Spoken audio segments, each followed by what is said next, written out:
Blog Talk Radio.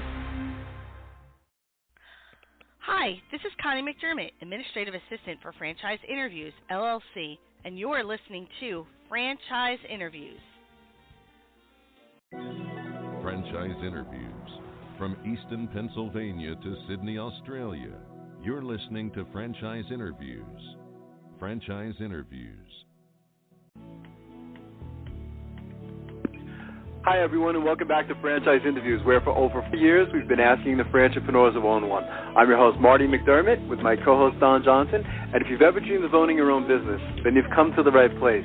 We have a great show today. We're meeting with Bill Dunn, President and COO of the Auntie Anne's Franchise Opportunity. And Auntie Anne's has over 1,100 franchise units and is best known for its freshly baked, hand-rolled pretzels. And today we're going to be discussing how franchises choose charities, as well as, of course, the Auntie Anne's Franchise Opportunity. Hi, Bill. How you doing? Welcome to the show. Hey, hi, Marty. How are you? Thank you for having I'm doing well, Bill. Thank you. Thank you for coming on the show. And Bill, joining us is my co-host, Don Johnson. And I know, Don, you wanted to say good morning to Bill. Hey, Bill. Appreciate you coming on. I have 7-year-old twins who love Auntie Anne's pretzels, but then again, what young twins don't like the product, right? That's right. Well, that's great to hear. Thank you for sharing that. Yeah, absolutely. Marty's in Pennsylvania. I'm over in New Jersey, so Auntie Anne's has been around our market for years. So it's been something that we've grown up with too. That's great. Absolutely. We always like to ask our guests where you're calling from this morning, Bill. Lancaster, Pennsylvania. That's where Auntie Anne's is headquartered. That's right. Yeah. Okay. Fantastic. And what were you doing before joining Auntie Anne's? I know you have an interesting background in history. Well, I guess some might consider it interesting. Right before joining Auntie Anne's, I was with actually a privately held company called Coreflex Display and Packaging. Mm-hmm. We were in the point-of-purchase display industry, and we dealt with the largest consumer product companies in the world. And then we sold our company to Sunoco Coreflex, actually Sunoco Products out of Hartsville, South Carolina. They were a publicly traded company. They acquired us in 2004. So I remained on with the company for a few years and helped grow the overall company substantially over about a 9-year period to about $235 million in sales. But really my background before that, early in my career, I worked for my father in a family business that we owned 9 Wendy's old-fashioned hamburger restaurants in north central Florida. And actually, Wendy and I were in college together, who Wendy's is named after. She and I both attended the University of Florida back in the early 80s. Wow, that's fantastic. Did you ever get a chance to meet Dave Thomas? Oh, yeah. Actually, we were very good friends with the Thomas family. Wow. And participated in a number of events. And actually, Wendy had her college graduation party at my father's house in Gainesville. Wow. So yes, very close with the family. Obviously, over the years, we've lost touch. Although Wendy and I have attempted to get in touch with one another over the last couple of years, but it just hasn't worked out. Oh, that's something. Tell us a little bit, Bill, how when Auntie Anne started and when it began franchising. Auntie Anne started with our co-founders Ann and Jonas Byler, and this was back in 1988. And the whole foundation of the company was started based on the premise of starting a company that would allow Jonas the opportunity to provide free counseling services for families in their local community of Gap. So right from the beginning, it was founded on the principles of giving back. So in 1988, they started a little farmer's market stand in Downingtown, Pennsylvania. And from there, they were just selling our original pretzel, which is a very core product of what we still have today. Hasn't changed a bit. And we started franchising in 1989. And that started, the first franchise store was actually on a Saturday's farmer's market in Harrisburg, Pennsylvania. Wow. And then our actual venture outside of the farmer's market, our first franchised location was in the regional mall here in Lancaster, the Park City Center Mall. So started franchising in 1989. And why has it been so successful? Describe the franchise system and model and why it took off and why it's been so successful, besides just the core product itself? Right, and I think we mentioned earlier that, so we started franchising in 1989, and 23 years later, we've got 1,100 locations around the world, 44 states and 23 countries. And what's made us so successful, I think, is not only we pride ourselves on the delicious products and the great customer service, but really it comes down to the relationship that we have with our franchise partners. We're very collaborative. We work together in a partnership to ensure their success, to make sure that we're following our threefold philosophy, which is fresh, hot, golden brown, soft pretzels with a friendly customer service and a sparkling clean store. I really don't think it was nothing monumental. It was just really keeping our eye on the ball and understanding that our franchise partners are the key to our success. And that collaborative effort with them to continuously evaluate as a franchisor, how do we get better every day and what we're doing, and being willing to identify the things that we aren't doing very well and addressing those to get better. So, it's been a wonderful relationship that we've had with our franchise partners, and really they are the key to our success. And certainly, it's all about people. And whether it be, once again, our franchise partner, our employees here in Lancaster and around the country for that matter, who are out there on behalf of Auntie Anne's providing an ongoing support for our franchise partners. And then, of course, our loyal guests that come to our counters every day. And if I were to step back and look at the foundation of the company and the vision of Ann and Jonas Byler of giving back.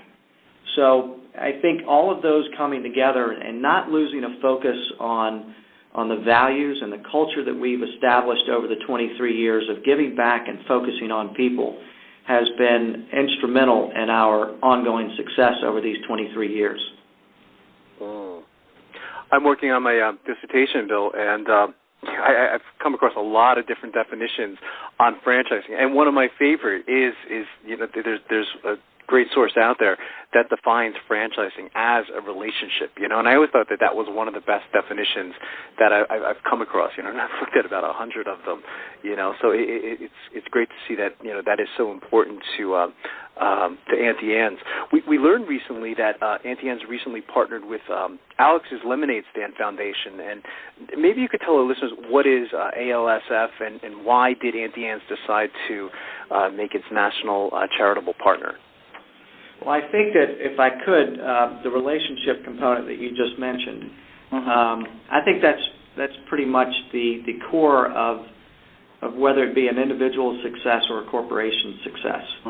Yeah, being able to establish a relationship of trust and collaboration to where you can share ideas and respectfully challenge one another on the continuous improvement part. And, we've, over the number of years, actually 97% of our franchise partners would recommend Auntie Anne's to an entrepreneur because of their satisfaction, ongoing satisfaction with the relationship that we have and the support that we provide. And as we look at our partner, I think what we've done is, once again, it's a very collaborative effort. And we chose, Alex's Lemonade Stand Foundation with a number of different, we'll call them shareholders, and being a part of that decision-making. And, once again, it was important for us as a system to look at a charitable foundation that had the same principles and guidelines and culture and vision that Auntie Anne's was established with. So as we went through this process, and it was about a year-long process, we involved our franchise partners in helping us. We involved our agency, the Richards Group, in helping us put together a tool to help us use and identifying who we should go interview. And through that, through that process, and once again, very collaborative, and we wanted to make sure that we made the right decision. We were able to identify that Alex's Lemonade Foundation was the perfect fit. And, Alex's began with a 4-year-old little girl and who had pediatric cancer. And she, at the age of 4, she told her parents that, I want to start a lemonade stand. And for a number of years, actually, probably before that, she talked about it, and they were like, they kind of dismissed that. But finally they said, well, Alex, why do you want to do this lemonade stand?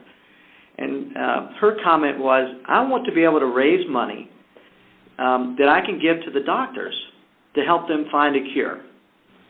And one day, I think the first day that she created this, along with the help of her brothers and certainly her mom and dad, she was able to raise $2,000. Yeah. And a 4-year-old little girl going through what she was going through, to have that vision about caring and giving back is very inspirational. Yeah. And, amazing story. At the time of her passing, when she was 8 years old, what happened, her stand then kind of took a life of its own. Other communities wanted to get involved and start their own lemonade stands. And during that time period, right before it took her life, her inspiration, along with others, had raised over $1 million towards the cure for this disease that took her life. And and then, of course, after she passed away, Liz and Jay Scott, who are Alex's parents, began Alex's Lemonade Stand Foundation. And since inception has raised more than $45 million for childhood cancer, just, one cup of lemonade at a time. And it's quite remarkable. And we feel that very privileged to have been able to identify Alex's Lemonade Stand and what they stand for and what Auntie Anne's has stood for 23 years. So it's been exciting. How difficult is it, Bill, to rally a large franchise system around a common cause? I mean, again, because you deal with so many units and so many franchisees. Is it difficult? I think difficult would be too strong of a word. I think it comes back to the relationship that we have with our franchise partners. We're very fortunate.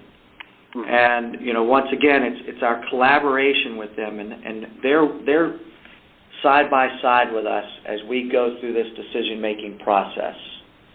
So, if your stakeholders are involved from the beginning, right, then it really becomes a very easy decision to make.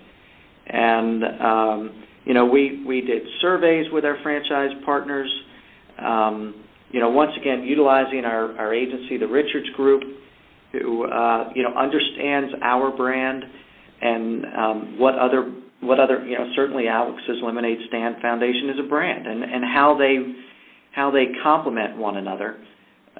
So really, I would say it took about a year, but I would not say it was a difficult process. Because once again, from the beginning, all of our franchise partners understood the foundation in which we were built on. Right. So I wouldn't say that it was difficult. And how about the whole, strategy of getting this mission in front of your customers in the future?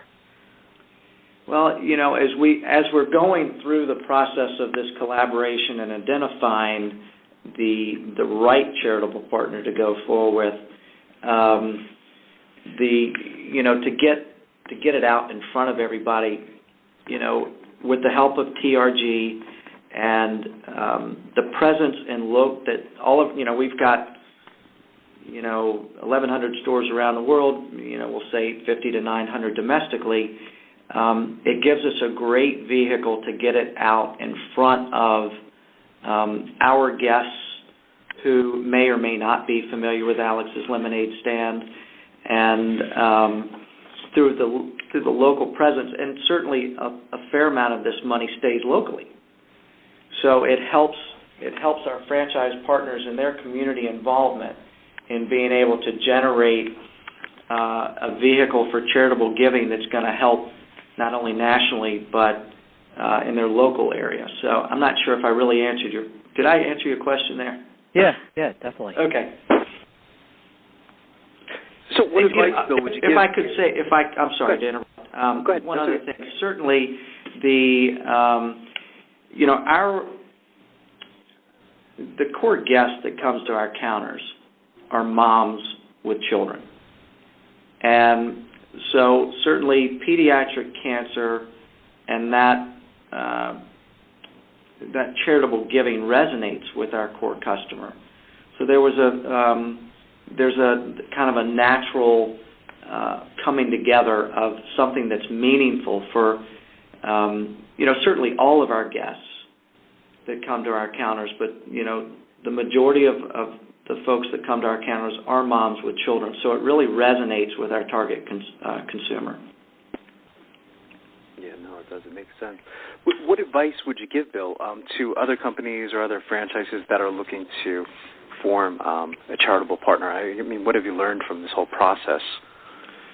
I think that it kind of goes back to some of what we've talked about, is if there's somebody similar in the franchising world who's looking to partner with a charitable partner, it starts with the relationship that you have with your franchise partners. Yeah. To making sure that you understand and there's a common bond. And there is no short-term proposition. It takes time. It takes careful execution. Generally, there are two words that don't go together unless you're just downright lucky, and those are the words fast and right. Yeah. And so it does take time, and it takes an investment of people, of their thoughts, and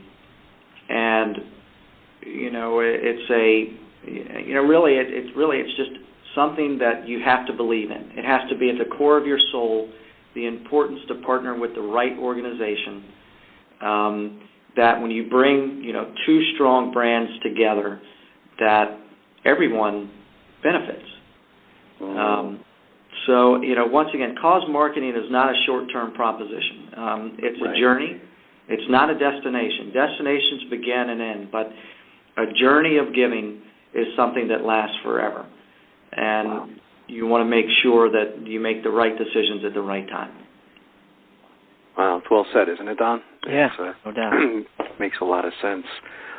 Jumping back to the franchise opportunity, Bill, what's the training like? Most of our listeners we call them aspiring franchipreneurs. They know they want to buy a franchise. They just, they don't know where they want to begin. What's the training like once someone decides that they want to be part of this whole thing? Well, the training, the training almost starts from the first interview. And for somebody that is interested in joining the Auntie Anne's family and becoming a franchise partner, and it's the relationship, once again, that starts from day one, that everybody understands that we are partners in this, and we are here to serve our prospective franchise partners and ongoing. It's not a relationship that begins and ends. So as through the interview process, and we're sharing information about Auntie Anne's and how it was founded and the premise and which it was founded upon, and we're learning about the individuals also. Really that's where the training begins. And I think that what happens sometimes is that we forget the importance of that initial contact with that prospective franchise partner. So as we go through that process, and they have made the decision that, Auntie Anne's is a great organization, and we've got to be a part of it. And the enthusiasm that comes with that, we have a Pretzel University here in Lancaster at our offices, where our prospective franchise, or actually once somebody has decided to join, That we have a week's training that they come in. We have the training right here in our office building. They get to meet all of our employees that are in the office, and it starts with a greeting. Welcome to the family, where we join on Monday mornings at 8:30 for those folks that are here for training, and we welcome them to Lancaster. We welcome them to Auntie Anne's. And the message that I always like to share with these folks is, while you're here, have fun. You're going to learn a lot. You're going to meet a lot of folks, but most importantly, you need to have fun.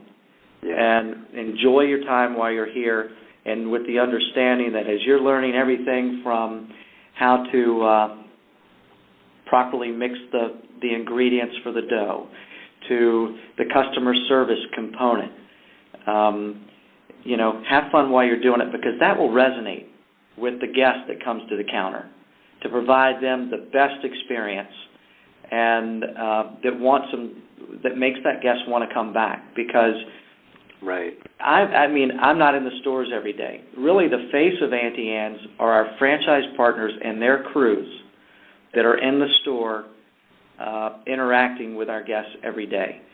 So we have a 5-day training program here. One of those days, we actually take them to one of our training stores, which is here in Lancaster, where they get to spend a day in the store, actually what it's like in a mall environment, interacting with guests, and so it's a real world setting.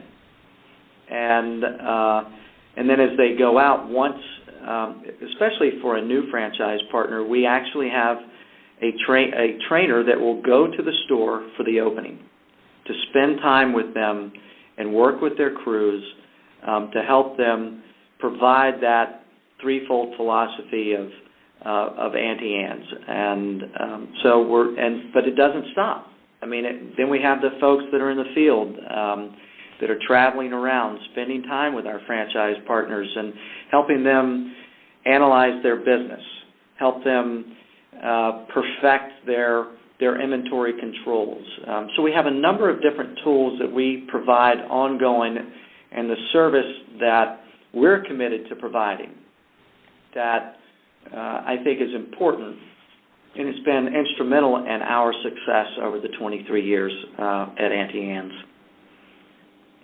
And who have been your franchisees, Bill? You've met a lot of them.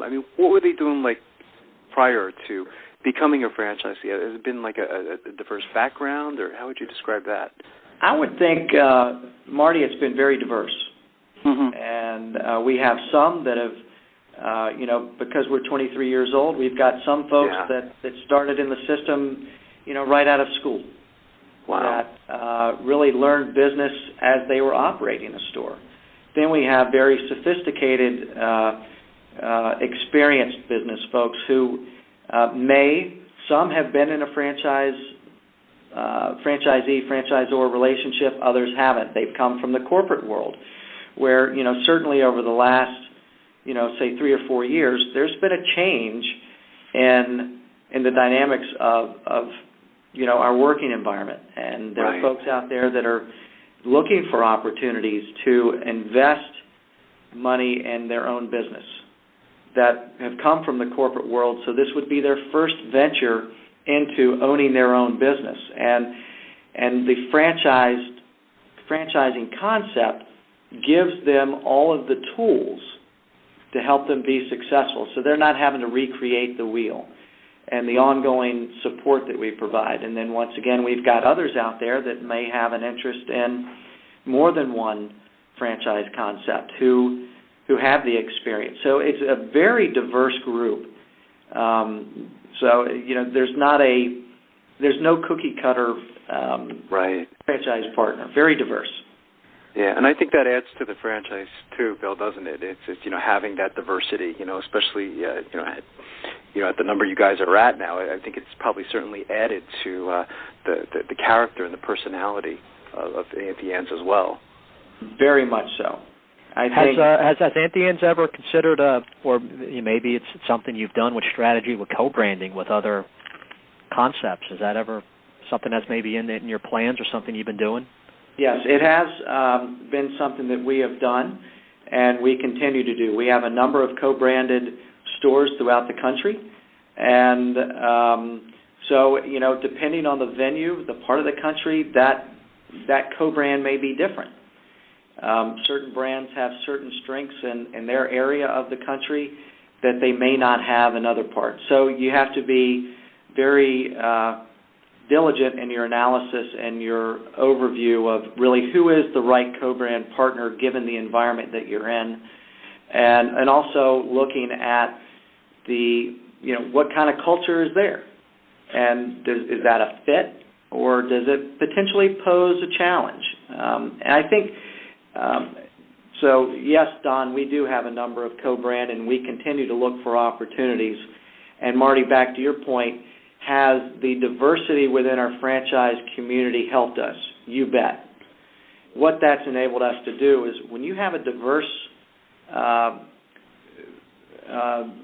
portfolio of franchise partners, to a certain extent, they bring something different to the table. Now, they've got a common goal in operating a business and being able to provide in their local community or for their family. However, each one has their own ideas, and I encourage our franchise partners to bring forth ideas and things that we may not think of.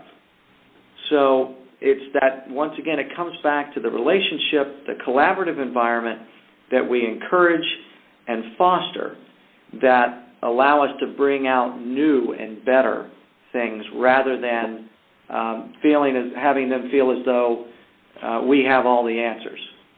I think I'd be naive and as an organization to think that we have all the answers. We need that ongoing communication that helps us continue to grow and prosper. Yeah, and there's been a lot of historic events in franchising too, Bill. The famous, it's one of the famous stories is the fillet of fish. I guess with McDonald's. The idea of coming from a franchisee. And I think it's wonderful that you can tell that your franchise system is probably even a little more open to advice from your franchisees than maybe some other systems. That I know I've studied. Over the last 10 years. So, and I think that's so important. And they are. I mean, we've got a franchise community that is very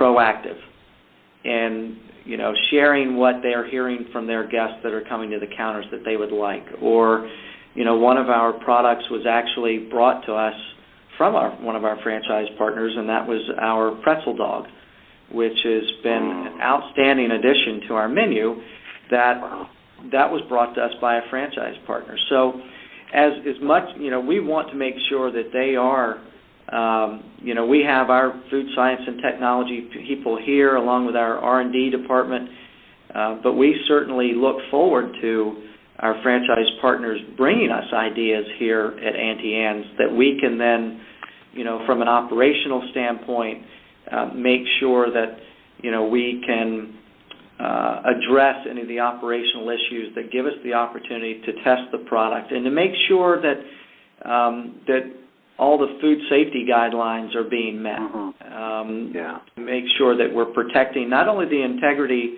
of the product and the brand, but also to make sure that we're providing an outstanding product to the guests that come to the counters that's being served in a safe manner at all times. That's great you have that attitude of having the franchisees give input. Not all franchise systems are like that, and I think the best franchises have that type of relationship. What are some of the plans for the future for Auntie Anne's? Well, as we look to go forward, we're planning in 2011. Our original plan, I think we're planning on opening 119 domestic and international stores. So 66 of those will be in the U.S. and we're positioned to hit our 23rd year positive growth. So we're continuing to look at areas where we maybe do not have the market presence that we would like. And, we've been very fortunate in pursuing the large markets, but now there's a focus on the middle market opportunities. Specifically the mall locations where we're looking for local entrepreneurs for us to partner with to help them create their enterprise value. We continue to grow in colleges and universities as well as airports. Our most recent opening at an airport was at Columbus International in Ohio.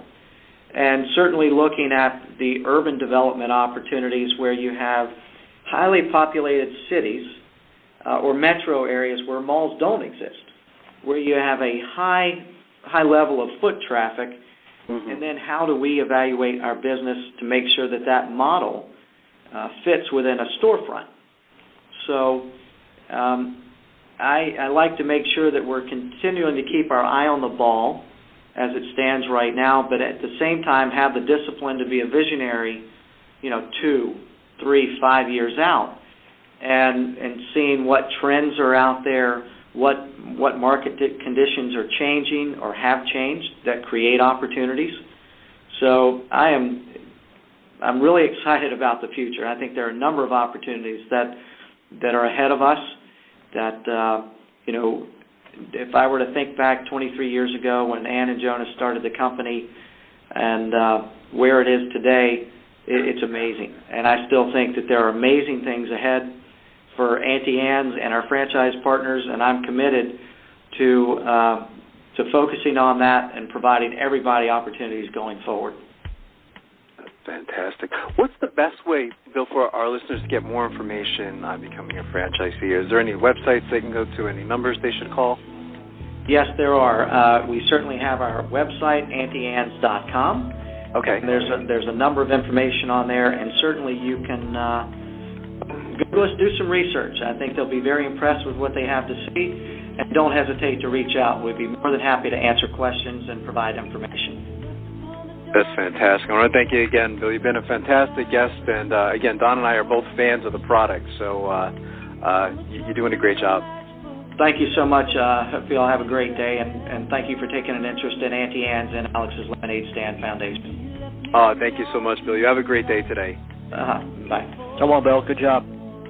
Great show, huh, Don? Yeah, as we knew it would be. It's absolutely. Again, something different, and we covered a lot of territory in that particular show, which just makes me happy, So they're doing a lot of great things, and we'll keep our eye on them, and we'll have them come back next year. Yeah, right. And very inspirational. So good job, Don, and again for our listeners. Franchise interviews from Easton, Pennsylvania to Sydney, Australia. You're listening to Franchise Interviews. Franchise Interviews.